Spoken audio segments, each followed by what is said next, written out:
नमस्कार दोस्तों, स्वागत है आपका अपने YouTube channel Ankush Gorakhpuriya study with Ismail में। दोस्तों, हम लोग साइंस का रिवीजन कर रहे हैं, कक्षा 10 के साइंस का।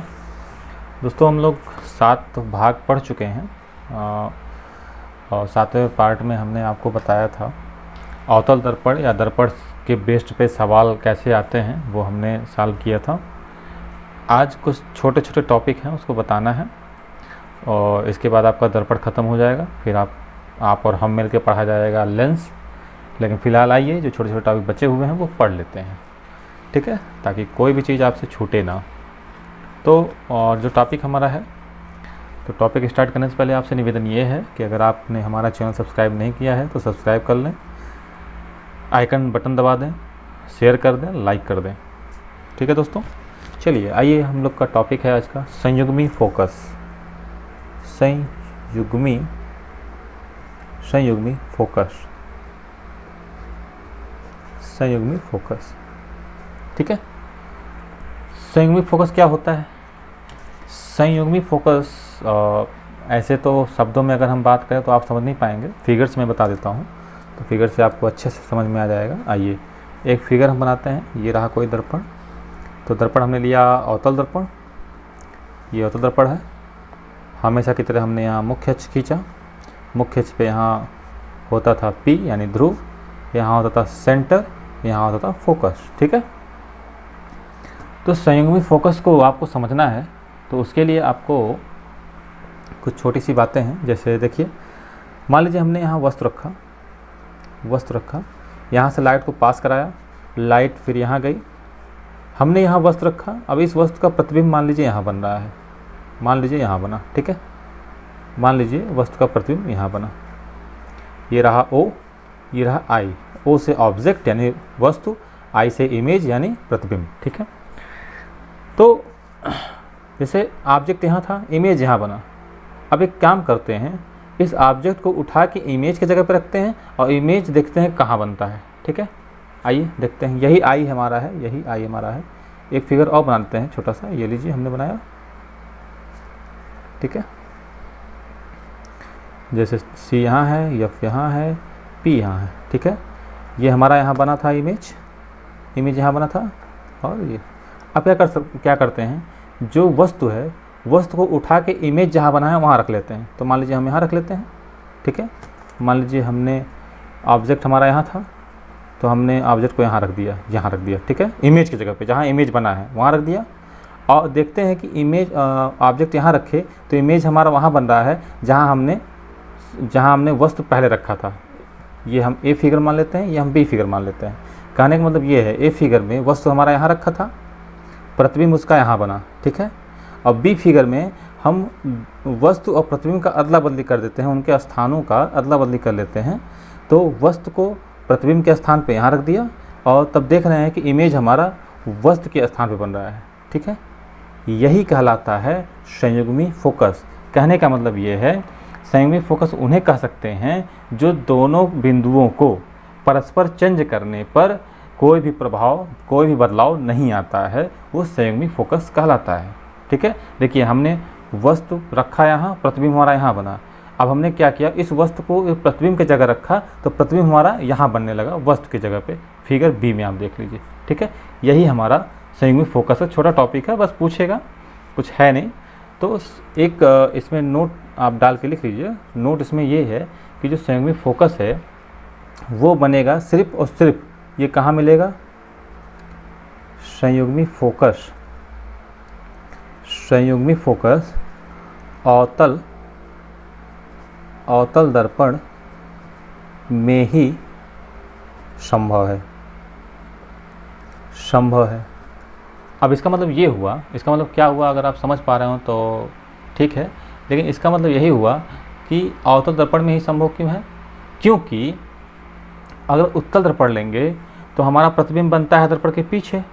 तो मान लीजिए प्रतिबिंब बन गया, तो हम वस्तु को कैसे दर्पण के पीछे रखेंगे, तो उसका प्रतिबिंब कहाँ बन पाएगा। इसलिए सिर्फ ये अवतल दर्पण में मिलता है, ठीक है। तो ये छोटा सा टॉपिक था, समझ गए हैं आप।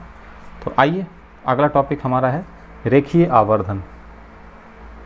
रेखीय आवर्धन। ये आवर्धन, ठीक है, रेखीय आवर्धन, छोटा सा टॉपिक ये भी हमारा है। तो रेखीय आवर्धन क्या होता है, इसको इंग्लिश में बोलते हैं लीनियर मैग्नीफिकेशन, लीनियर मैग्नीफिकेशन, ठीक है, ये इसका इंग्लिश में नाम है। इसका मतलब ये है, इसमें देखिए आपको जो ये पड़ेगा, आवर्धन का मतलब कि मतलब क्या बदलाव हुआ, आवर्धन का मतलब क्या उसमें बढ़ोतरी हुआ, क्या उसमें वृद्धि हुआ। बस हमको आवर्धन का अर्थ मालूम पड़ जाए तो हम रेखीय आवर्धन बता ले जाएंगे कि हाँ आवर्धन है क्या।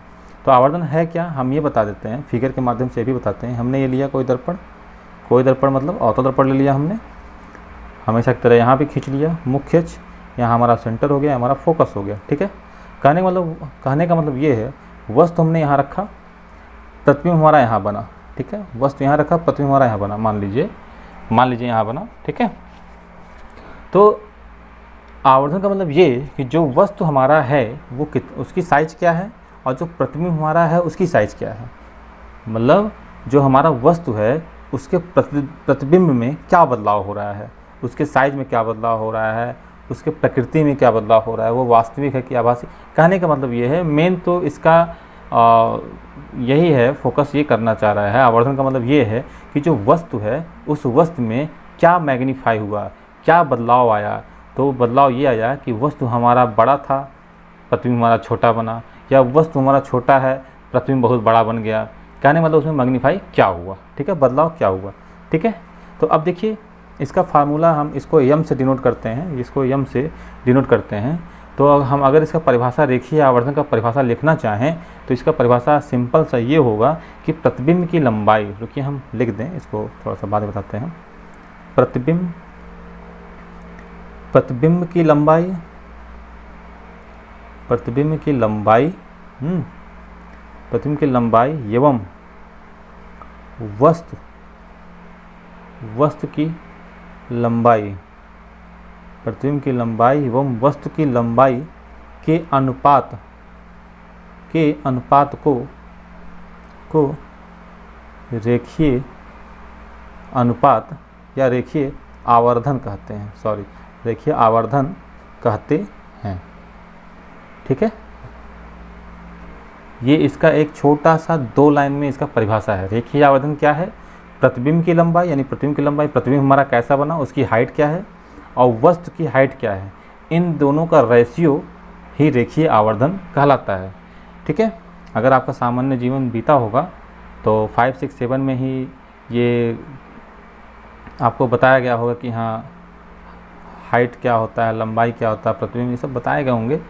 तो अनुपात आपको मालूम होगा क्योंकि 5, 6, 7 से ही पढ़ाया जाता है, रेशियो क्या होता है, अनुपात क्या है, आपको पढ़ाया गया होगा। तो अगर सामान्य जीवन आपका व्यतीत हुआ होगा तो आपको पता होगा, ठीक है। तो रेखीय आवर्धन को हम नोट करते हैं किससे, यम से, ठीक है, यम से, रेखीय आवर्धन को यम से नोट करते हैं। अब देखिए आपको यहाँ चिन्ह परिपाटी का काम पड़ गया, चिन्ह परिपाटी का काम यहाँ आपको जरूरत पड़ेगा। तो चिन्ह परिपाटी हम यहाँ छोटा सा बना लेते हैं, ये रहा चिन्ह परिपाटी, ये रहा वाई एक्सिस और ये नीचे भी वाई एक्सिस, ये एक्स एक्सिस, ये वाई एक्सिस। तो ऊपर जाएंगे तो प्लस रहेगा, ये तो आपको बताए थे। इधर दाएं जाएंगे तो प्लस रहेगा, इस मुख्य से इधर माइनस माइनस माइनस होगा, इधर नीचे जाएंगे तो माइनस माइनस माइनस होगा, ठीक है। तो वही चीज़ यहाँ काम आएगा। वस्तु हमने कहाँ रखा, ये मान लीजिए हमारा मुख्य अक्ष है, एक्स एक्सिस ये वाला है, ठीक है, मान लिया। तो हमारा देखिए वस्तु ऊपर की तरफ है, यानी ऊपर की तरफ जा रहा है, ठीक है, ऊपर की तरफ है तो ये पॉजिटिव होगा ना। लेकिन हमने क्या कहा है, प्रतिबिंब की लंबाई, तो प्रतिबिंब की लंबाई नीचे की तरफ जा रही है, जो प्रतिबिंब हमारा बना है वो नीचे की तरफ जा रहा है। तो इसको मान लीजिए y2 मान लेते हैं और इसको y1 मान लेते हैं, ठीक है। तो प्रतिबिंब की लंबाई हमने लिख लिया y2, लेकिन ये नीचे की तरफ जा रहा है तो माइनस हो गया, ठीक है। अपान रेशियो निकालना है, वस्तु की लंबाई देखिए ऊपर जा रहा है तो ये पॉजिटिव में ही रहेगा, ठीक है। तो ये एक तो ये फार्मूला हो गया, सिंपल सा फार्मूला। लेकिन इसी को हम u और v के फॉर्म में लिखेंगे, तो कैसे लिखेंगे आइए बताते हैं कैसे लिखेंगे, ठीक है। तो देखिए ये हम यहाँ मानते हैं, जैसे पहले मानते थे, पिछले वीडियो में आप देखिएगा क्या मानते थे कैसे। तो इसके बाएं साइड में है, तो वस्तु से इसकी दूरी क्या होती थी, u मानते थे, वस्तु से ध्रुव की दूरी u मानते थे। तो और प्रतिबिंब से ध्रुव की दूरी v मानते थे ना। तो ये वाला y2 हमारा है, y2 की हाइट किसकी हाइट है, प्रतिबिंब की, ये y2 हाइट है, किसकी हाइट है, प्रतिबिंब की, तो इसको हम क्या मान सकते हैं, v मान सकते हैं। लेकिन इसके अनुसार इसके अनुसार हमारा क्या रहेगा, माइनस में रहेगा, तो माइनस में हो गया। अपान y1 हमारा क्या है, वस्तु है, तो वस्तु की दूरी हम क्या मानते थे, u मानते थे, लेकिन इसके अनुसार हमारा क्या होगा, ये भी माइनस में होगा, तो ये माइनस माइनस कट गया, ठीक है। तो हमारा क्या आया, इसके बाद क्या आया, ये देखो y2 minus y1 equal to, ये माइनस इधर आ जाएगा तो minus v equal to u। ये फार्मूला हमारा फॉलो होगा, क्योंकि ये u v इसी पे ला के रख दिया, तो हमारा ये फार्मूला, ये वाला फार्मूला ये भी फॉलो करेगा, ठीक है। तो मिला जुला को आपको सिर्फ इतना याद रखना है कि मैग्निफिकेंट का क्या फार्मूला होता है हमारा, मिला जुला कि ये होगा कि height of image upon height of object, ठीक है। ये आपका मेन फार्मूला है। अब चिन्ह परिपाटी के अनुसार आप ये माइनस प्लस कर सकते हैं, ठीक है। देखिए हम आपको रटाने की कोशिश नहीं करेंगे, आप एक एक टॉपिक अच्छे से समझिए, आपको उसी में समझ में आ जाएगा, ठीक है। चलिए आइए अब हम पढ़ते हैं अगला टॉपिक। ये समझ गए मैग्नीफिकेशन का फार्मूला क्या होता है, हाइट ऑफ इमेज यानी प्रतिबिंब, और हाइट ऑफ ऑब्जेक्ट यानी वस्तु, यानी वस्तु की लंबाई और वस्तु का वो, ठीक है। चलिए आइए आगे पढ़ते हैं। तो आइए पढ़ते हैं आगे। नेक्स्ट टॉपिक क्या है, आप समझ गए इसको। नेक्स्ट टॉपिक आइए पढ़ते हैं। नेक्स्ट टॉपिक कुछ नहीं है, नेक्स्ट टॉपिक छोटा सा है, आपको बता दिए हैं। क्वेश्चन आता है दर्पणों की पहचान। दर्पणों की पहचान, तो दर्पणों की पहचान कैसे होती है, आइए देख लेते हैं। तो दर्पणों की पहचान, पहला पहचान कैसे कर सकते हैं, स्पर्श करके। पहला पहचान हो सकता है स्पर्श करके, ठीक है। स्पर्श करके पहचान कर सकते हैं। स्पर्श कैसे करेंगे, अगर कोई दर्पण हमको मिला, अब उस दर्पण को हम स्पर्श करेंगे, अगर उसको देखेंगे कि हाँ उसका जो परावर्तक पृष्ठ है अगर अंदर की तरफ धंसा हुआ है, तो वो क्या होगा, परावर्तक पृष्ठ जो है अगर वो अंदर की तरफ धंसा हुआ है तो वो अवतल दर्पण कहलाएगा, ठीक है। तो आइए कैसे पहचानते हैं, देखिए कैसे करते हैं। ये हमने ले लिया एक, और यहाँ पॉलिश किया रहेगा, ठीक है। पहली बात पॉलिश किया रहेगा, और हमारा जब जिधर पॉलिश किया जाता है उसके अपोजिट में परावर्तक पृष्ठ होता है। तो देखिए ये हमारा अब परावर्तक पृष्ठ बन गया, ये इतना, ठीक है, बन गया, ये परावर्तक पृष्ठ बन गया। तो हम इसको जब टच करेंगे तो जब देखेंगे कि पॉलिश इधर है और जो हमारा परावर्तक पृष्ठ है ये अंदर की तरफ धंसा हुआ है, ये अंदर की तरफ घुसा हुआ है, तो ये क्या हो गया, अवतल दर्पण हो गया। इसको क्या कहेंगे, अवतल दर्पण कहेंगे इसको। लेकिन एक ऐसे कर लें, ये ऐसे, तो अंदर की तरफ ये पॉलिश की गई है, ठीक है। तो अगर इसको टच करेंगे तो ये देखेंगे उभरा हुआ भाग है, ये उभरा हुआ भाग है, ठीक है। ये परावर्तक पृष्ठ जो है उभरे हुए भाग पे है, तो ये क्या हो गया, उत्तल दर्पण हो जाएगा, ठीक। ये आसान सा तरीका है स्पर्श करके पहचानने की, ठीक है, समझ गए। अब दूसरा क्या तरीका है पहचानने का, दूसरा तरीका पहचानने क्या है, प्रतिबिंब बनाकर, ठीक है। प्रतिबिंब देखकर या बनाकर, जो भी कर लीजिए आप। प्रतिबिंब देखकर, प्रतिबिंब मतलब जैसे हमने अवतल दर्पण लिया, अगर तो अवतल दर्पण हमने आपको पढ़ाया कि अवतल दर्पण जो इमेज बनता है वो इमेज वास्तविक बनता है, ठीक है।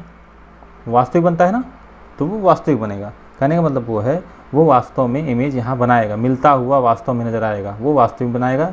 तो जब लाइट डालेंगे तो परावर्तन के पश्चात वो वास्तव में कहीं न कहीं मिलेंगे, और वो जहाँ मिलेंगे उसके परपेंडिकुलर डालेंगे मुख्य अक्ष पे, तो वहाँ हमको लगेगा कि हाँ प्रतिबिंब वास्तव में मिल रहा है, ठीक है।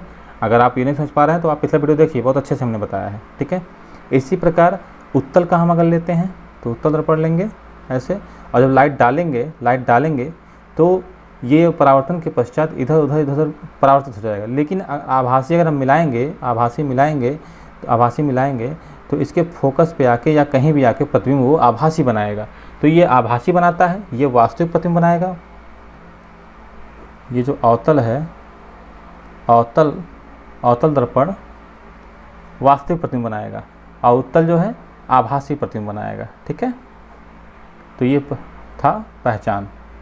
ये था पहचान, ठीक है, छोटा सा टॉपिक ये भी था। हालांकि ये सब पढ़ा दिए हैं, लेकिन भाई अंतिम टॉपिक है तो इसको पढ़ाना ज़रूरी था, ठीक है। अब अवतल दर्पण के उपयोग क्या हैं? अवतल दर्पण के उपयोग क्या हैं? आइए उपयोग देखते हैं। अवतल दर्पण के उपयोग, ठीक है। देखिए अवतल दर्पण को पहले समझ लीजिए, फिर इसके उपयोग ऑटोमेटिक समझ में आ जाएगा। देखिए ये अवतल दर्पण है, ये अवतल दर्पण है, ठीक है।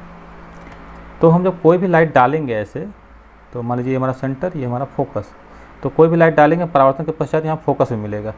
यहाँ मान लीजिए इधर से लाइट देंगे तो ये फोकस में मिलेगा, ठीक है। कोई भी कितना भी लाइट डाल दें, यहाँ डाल दें तो फोकस पे आके मिलेगा, यहाँ डाल दें तो फोकस पे आके मिलेगा, ठीक है। तो कहने मतलब है ये सारी की सारी लाइटें एक बिंदु पे लाके केंद्रित कर देता है। ये अवतल दर्पण सारी की सारी लाइटें एक बिंदु पे लाके केंद्रित कर देता है, इसका एक काम है। इसीलिए इस दर्पण को अभिसारी दर्पण कहते हैं, ठीक है। अभिसारी दर्पण कहते हैं, ठीक। तो अभिसारी समझ गए? अभिसारी मतलब सारी की सारी किरणें एक बिंदु पर लाके केंद्रित कर देती हैं, ठीक है, या फोकस कर देती हैं या फोकसित कर देती हैं, ठीक है। तो अब इसका उपयोग क्या हो सकता है? मतलब बताइए, हमको पूरी की पूरी लाइट एक जगह लाना है तो कहाँ कहाँ लाना है, आइए देखते हैं। तो पहला यूज़ तो हमारा कहाँ होता है? पहला यूज होता है कि जब हम दाढ़ी बनवाने जाते हैं, दाढ़ी बनाने में, हाँ, दाढ़ी बनाने वाले दर्पण के रूप में देखिए, नाई के जब दुकान पे जाएंगे तो वहाँ आप अपना चेहरा देखेंगे तो बहुत ही बड़ा दिखेगा, ठीक है। और चेहरा तब बड़ा दिखता है जब आप अपना चेहरा इस फोकस और ध्रुव के बीच में रखेंगे।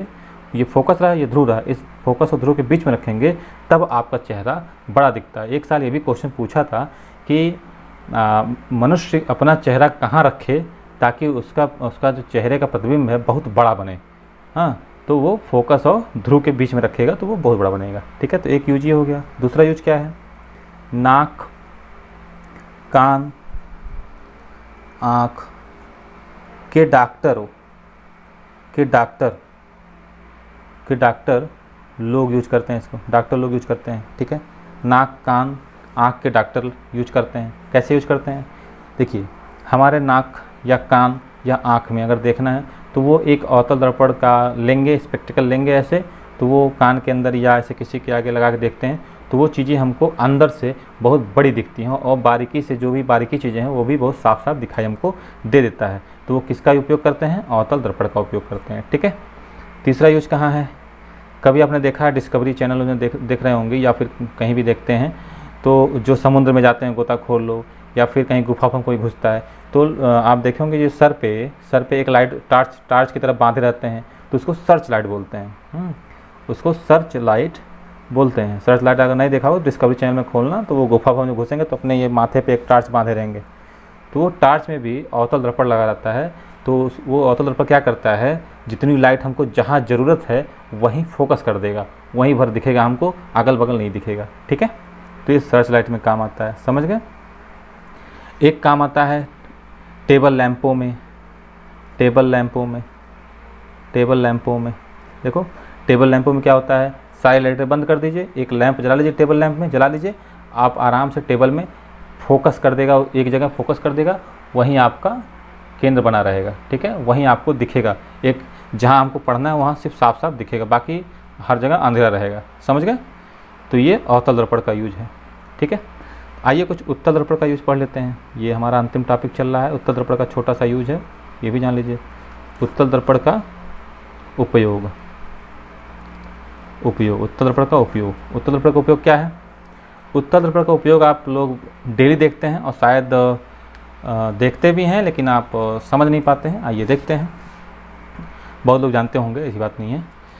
उत्तल दर्पण का आप देखे होंगे, अगर आपके वहाँ बाइक होगा, 2 व्हीलर 4 व्हीलर कुछ भी हो, 2 व्हीलर 4 व्हीलर, तो उसमें देखे होंगे एक साइड मिरर लगा रहता है। साइड मिरर माने अगल बगल मिरर लगा होता है।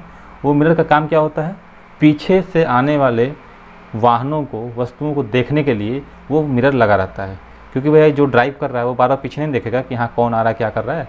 तो वो शीशा जो लगा रहता है वो उत्तल दर्पण लगा रहता है उसमें। और उत्तल दर्पण का काम क्या रहता है? उत्तल दर्पण का काम ये है कि ये जो भी प्रतिबिंब बनाएगा वो आभासी बनाएगा।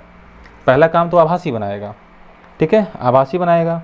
उसके बाद दूसरा काम क्या है, वो छोटा बनाएगा, ठीक है, और वास्तविक प्रतिबिंब बनाएगा। वास्तविक प्रतिबिंब मतलब ये नहीं कि वास्तव मिलेगा, आभासी ही बनाएगा और लगेगा सीधा ही बनाएगा। वास्तव आभासी और सीधा बनाएगा। देखो हम अपने गाड़ी के शीशे में देखते हैं, पीछे से गाड़ी आ रही है तो गाड़ी हमको सीधा दिखता है, गाड़ी हमें सीधा दिखता है और हमको गाड़ी पूरी गाड़ी उसमें दिख जाती है, ठीक है। इतना आभासी बनता है कि पूरा गाड़ी बन जाता है शीशे में, तो लगता है कि यहाँ पीछे कार आ रहा है, ट्रक आ रहा है, कुछ भी आ रहा है। अच्छा बताओ, अगर अवतल दर्पण लग जाता और अगर हमारे जो गाड़ी या वाहनों में जो साइड मिरर लगा हुआ है वहाँ उत्तल दर्पण की जगह अवतल दर्पण लगा दें तो क्या होगा? तो होगा ये कि जो भी हमारे पीछे से गाड़ियाँ आ रही हैं वो सब उल्टी दिखेंगी, चारों पहिया ऊपर और जो ड्राइवर है वो नीचे हैं, तो वो दिक्कत हो जाएगा। तो समझने में दिक्कत होगा कि हाँ ट्रक है कि क्या है, कि उड़न खटोला है, ठीक है। तो इस वजह से उत्तल दर्पण का यूज़ सिर्फ साइड मिरर में किया जाता है। मैं लिख देता हूँ, साइड मिरर में, यानी बाइक में, वाहनों में पीछे की वस्तु देखने के लिए, ठीक है, समझ गए। तो दोस्तों ये छोटा सा टॉपिक था आपका, ठीक है। तो ये आपका दर्पण ख़त्म होता है। अब इसमें से आपको जो कुछ समझ में ना आया हो तो कृपया करके कमेंट करें, बताएं, उसको हम कोशिश करेंगे बताने के लिए फिर से, ठीक है। चलिए दोस्तों नमस्कार। आगे की क्लास में पढ़ेंगे हम लोग लेंस, ठीक है। कुछ छूट गया हो इसमें तो बताइएगा, कमेंट करिएगा, ज़रूर बताएंगे। ओके, धन्यवाद।